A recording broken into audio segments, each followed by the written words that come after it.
Aujourd'hui, je vous parle de ce que j'ai pas chroniqué en mars, de mes achats et de mes coups de gueule parce que j'adore râler. Déjà, ce mois-ci, je me suis relu pas mal de Métal Hurlant. Pour ceux et celles qui connaissent pas, Métal Hurlant, c'est un magazine de science-fiction français créé en 1975 par Jean-Pierre Jeunet, Philippe Drouillet, Mobius et Bernard Farkas. Il a été publié jusqu'en 1987, puis après, il s'est arrêté et il a repris il y a 1 ou 2 ans, je crois, sous ce nouveau format. Donc, c'est vraiment une anthologie qui va réunir plusieurs auteurs et autrices de science-fiction, enfin pas que de science-fiction, mais en l'occurrence ça parle de science-fiction. Donc ça c'est leur série Ananas, et ça c'est le tout dernier sorti. Vous voyez, c'est vraiment de la BD sur la SF, il y a des dossiers, il y a pas mal de choses, c'est assez complet, hein, des interviews d'auteurs, d'autrices, de réalisateurs, réalisatrices, etc. C'est vraiment un pilier de la science-fiction qui a influencé la bande dessinée de SF, mais pas que, la SF en général, hein. Ça a marqué beaucoup d'auteurs et d'autrices de comics, de BD, de manga, de ce que vous voulez. C'est top. Donc si vous connaissez pas Métal franchement, penchez-vous au moins sur l'histoire éditoriale du magazine, c'est assez intéressant. Je sais pas si ça vous dit que je vous fasse une vidéo qui parle de l'histoire de Métal Hurlant. Si c'est le cas, dites-le moi. J'ai aussi relu pas mal de Batman en format poche, donc le format Urban Nomade, parce que je prévois de faire une vidéo comment bien commencer Batman en 2025, donc les portes d'entrée les plus accessibles si vous connaissez rien du tout. Donc j'ai relu Silence, année 1, un long Halloween et Dark Knight Returns. Donc je vais pas vous en parler maintenant puisque je vous en parlerai bientôt.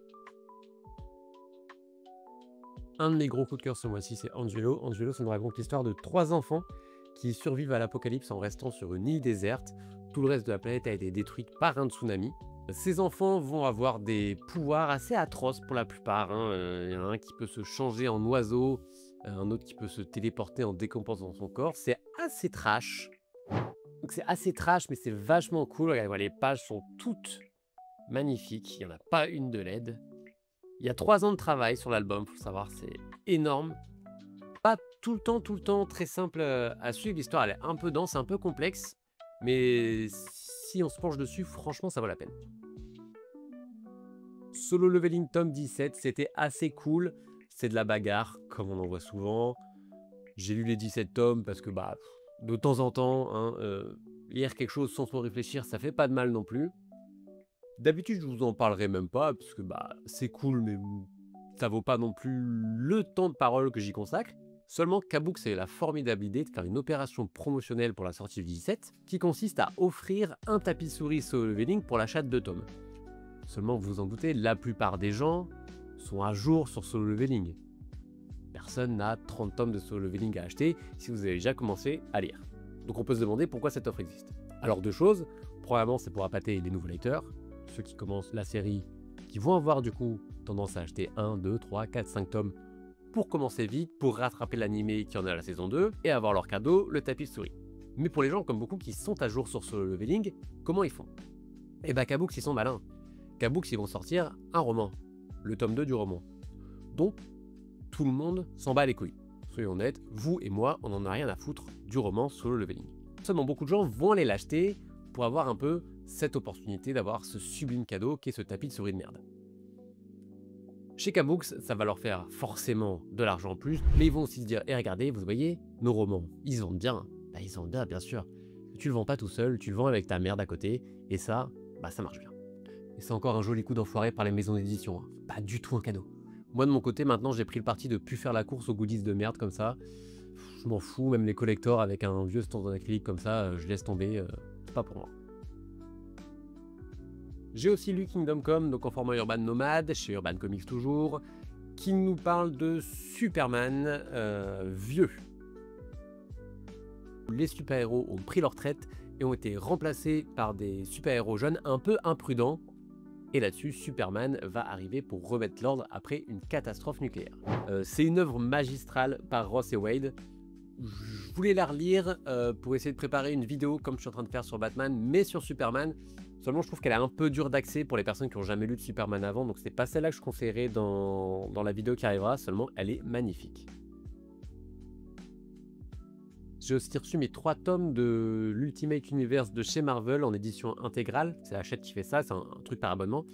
Je vous cache pas que ça m'emmerde de plus en plus de les recevoir parce que c'est Hachette. Et mine de rien, Hachette, c'est Bolloré. C'est cher, hein, c'est 45 € tous les mois et demi. directement dans la poche à Bolloré, moi ça m'emmerde. Chaque mois, j'hésite à arrêter, parce que ça me fait chier de soutenir des enflures pareilles. D'autant plus que ce mois-ci, ça là, l'ersatz de Superman et de Robin parodique, c'était vraiment à chier. Je sais pas. Dites-moi ce que vous en pensez en commentaire si vous, de votre côté, vous avez arrêté de soutenir un peu toutes ces enflures ou pas. Toujours dans ma relecture de Walking Dead, j'en suis au tome 11, c'est toujours aussi bien. Hein. Walking Dead, tout ça, je les relis à peu près une fois par an. Ça me régale, c'est trop bien. J'ai quasiment fini de m'acheter tout l'intégrale en édition Prestige.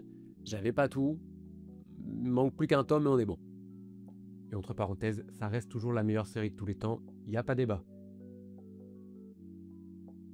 Encore un gros coup de cœur de ce mois-ci, c'est Love Everlasting, le tome 2. Je vous avais déjà parlé du tome 1, mais le tome 2 a supplanté le tome 1 tellement il est bon. Pour rappel, on suit Joanne qui est piégée dans une boucle temporelle où elle va revivre encore une histoire d'amour avec quelqu'un d'autre dans une époque différente.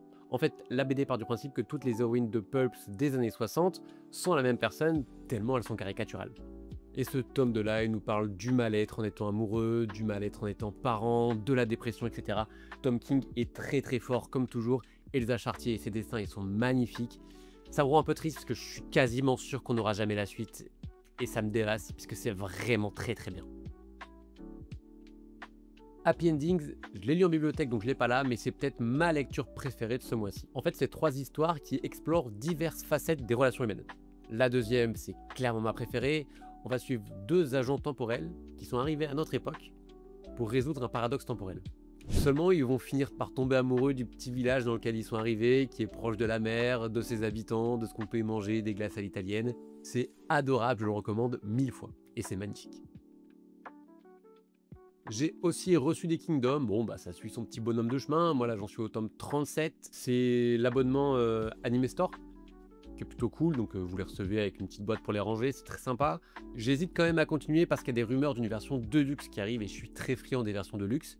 Et dans ce cas-là, s'il y a une Deluxe qui sort, je vous ferai gagner la version toute moche et je garderai la belle pour moi.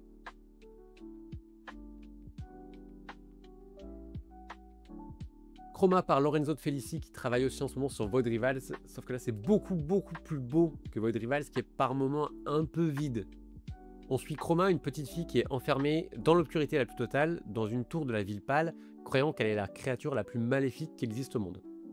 Elle va être sauvée par Z, qui va l'aider à quitter la ville pour aller se confronter à la couleur qui règne à l'extérieur. C'est très malin, c'est beau, c'est dynamique, ça se lit très vite, j'ai adoré. Witch and Hound, bah c'est vraiment le nul du mois. Je l'ai reçu mais vraiment c'était dur. Ça rejoint cette longue catégorie de mangas dont tout le monde se fout, qui sortent juste pour inonder le marché et pour que les éditeurs soient présents dans les librairies. Et je pense que c'est tous ces petits mangas nuls dont on se fout à raison et l'arrêt des grosses séries qui sont en train de tuer le marché. Naruto Kage, le tome 32 de cette édition, ça continue son petit bonhomme de chemin, elle en est bientôt à la fin. C'est l'arc de la Grande Guerre, beaucoup de gens détestent cet arc, moi j'ai trouvé plutôt sympa. C'est une relecture, je l'avais déjà vu avant et lu avant. Disons que c'est pas aussi nul que ce que beaucoup de gens peuvent dire. Quand toute l'édition Kage qui a fait tellement polémique quand elle est sortie sera parue, je ferai peut-être une vidéo pour donner un avis final un peu sur toute cette collection. Dites-moi en commentaire si ça vous intéresse. Et j'ai vraiment pas que du bien à dire dessus. J'ai aussi lu les 2 tomes de Dark Knight of Steel, donc un univers médiéval alternatif chez DC Comics. Je vous en parlerai un peu plus ce mois-ci en avril, puisque je compte faire une vidéo sur les S-Words. Abonne-toi si tu veux la voir. Le tome de Dwagfu, c'est toujours aussi cool, c'est la suite de la dernière saison. Le Kickstarter pour la nouvelle saison a été financé avec succès et de loin. Pour ma part, j'ai pas donné parce que les contreparties m'intéressaient pas trop, mais GG à eux. Quelques panini poches avec le Daredevil de Miller et le Young Avenger. Le Daredevil était très cool, faut aimer les rétros. Moi, chaque fois que les personnages parlent, j'ai l'impression d'être dans le Batman des années 60. Fuyez la police, c'est notre mission. Bien dit, Robin. Miss la police. Bien dit, Robin. Mais sans ça, ça déchire. Le Young Avenger, c'était assez sympa. Je pense que pour quelqu'un qui ne fait que regarder des films Marvel et qui ne lit pas de comics, ça peut être une bonne porte d'entrée. Pas la meilleure, mais ça peut en être une. Moi, niveau Marvels en comics, j'ai beaucoup de lacunes. Parce qu'il faut l'avouer, DC, c'est bien mieux. Il n'y a pas débat. Cependant, des fois, ça se passe mal. Le tome 3 de Promise Neverland, bah, ça reste un des meilleurs mangas de tous les temps aussi, sans possible débat. Moi, tu sais, Crunchyroll, je les aime pas trop. C'est un peu des cons, mais cette édition-là, elle est pas si mal. J'ai vu aussi que Pozuka Demizu était cette année au Japan Tour Festival, je crois que c'est ça le nom, ou un truc comme ça. J'hésite à y aller en vrai, puisque ça va un peu être le zoo, et flemme, hein, du zoo. Non? Si, quand même, flemme, hein, ouais. J'ai eu aussi de la chance, un moment, par hasard, en allant à Nose, j'y vais quasiment jamais, je suis tombé sur ces 3 tomes sœurs d'édition, donc sur Akira, sur Batman et sur Spider-Man, qui était genre à 4 € pièce, je crois. Donc du coup, j'ai sauté sur l'occasion parce que bah ça fait vraiment plaisir. J'ai beaucoup de trucs à lire, hein, mais celui sur Batman, je vais le lire bientôt. Bref, c'était un bon mois, j'ai lu des bonnes choses, des moins bonnes choses, mais dans la globalité, c'était plutôt cool. J'essaierai de faire plus de long format, parce qu'en vrai, c'est un exercice un peu particulier, mais que j'aime bien. Prochaine vidéo sur Batman, abonne-toi, laisse un like, mets un commentaire, mets la cloche comme ils disent, là, les mecs un peu nuls là.